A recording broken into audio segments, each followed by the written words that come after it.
तो आज हम बात करेंगे 3i एटलस के ऊपर। नासा ने अपना डिफेंस सिस्टम एक्टिवेट कर दिया है। एक बड़ी सी चीज जमीन की तरफ आ रही है। 3i एटलस ने सारे साइंटिस्ट की नींद उड़ा कर रखी है।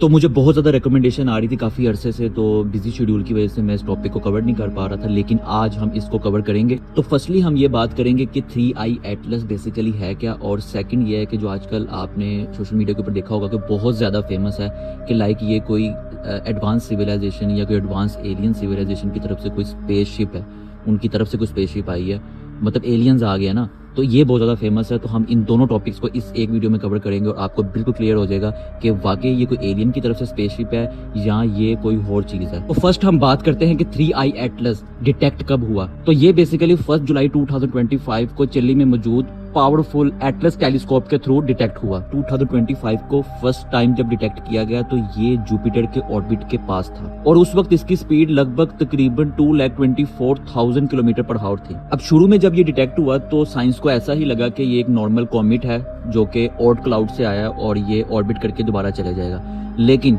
जब इसकी स्पीड को देखा गया तो स्पीड से हमें पता चला ये तो हाइपरबोलिक स्पीड के ऊपर ट्रैवल कर रहा है। और हाइपरबोलिक का मतलब ये होता है कि वो वाली स्पीड जो कि वन टाइम टिकट होती है, मतलब कि इसने एक दफे जो है वो हमारे सोलर सिस्टम का ट्रैवल करके बाद में इसने वापस नहीं आना, ये आगे चले जाएगा किसी और तरफ, मतलब कि एक दफा ही हमारे सोलर सिस्टम का चक्कर लगाएगा। तो आप ये जान लें कि जब कोई object, space object hyperbolic speed के अंदर ट्रैवल करता है तो वो किसी भी हाई ग्रेविटी वाले ऑब्जेक्ट के इन्फ्लुएंस में नहीं आता।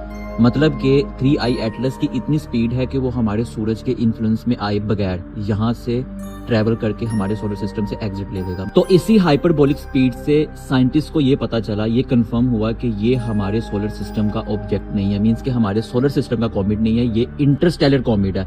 अब इंटरस्टेलर कॉमेट वो होता है कि जो हमारे सोलर सिस्टम से नहीं बल्कि किसी और सोलर सिस्टम से आया होता है, क्योंकि डेफिनेटली अगर ये हमारे सोलर सिस्टम का कॉमेट होता तो ये सूरज के इन्फ्लुएंस में आता और सूरज का चक्कर लगाकर दोबारा ऑर्ट क्लाउड में जाता और फिर कई सालों बाद जो है दोबारा हमारे सूरज का चक्कर लगाता, मतलब कि हमारे सोलर सिस्टम के अंदर ही रहता। लेकिन इसकी स्पीड वन टाइम टिकट है कि इसने सिर्फ यहाँ का चक्कर लगा के हमारे सोलर सिस्टम से एग्जिट ले लेना है। तो इससे ये पता चला, इसकी स्पीड से पता चला कि ये बेसिकली किसी और स्टार सिस्टम से आया हुआ कॉमेट है, हमारे सोलर सिस्टम का नहीं है। और एक और बात आपको बताता चलूं कि 3i एटलस टेलीस्कोप की तरफ से कोई फर्स्ट डिटेक्ट हुआ इंटरस्टेलर कॉमेट नहीं है, बल्कि इससे पहले 2 डिटेक्ट हो चुके थे एटलस की तरफ से। फर्स्ट एटलस टेलीस्कोप की तरफ से डिटेक्ट हुआ कॉमेट, इंटरस्टेलर कॉमेट, उसका नाम था ओumuamua और वो 2017 में डिटेक्ट हुआ था। और सेकंड इंटरस्टेलर कॉमेट जो डिटेक्ट हुआ था एटलस की तरफ से वो 2019 में डिटेक्ट हुआ था और उसका नाम था ब्रॉसिव। और ये थर्ड इंटरस्टेलर स्पेस ऑब्जेक्ट है जो कि 2025 में डिटेक्ट हुआ है 3i एटलस। तो अगर हम 3i एटलस के डायमीटर की बात करें कि ये कितने साइज का कॉमेट है, तो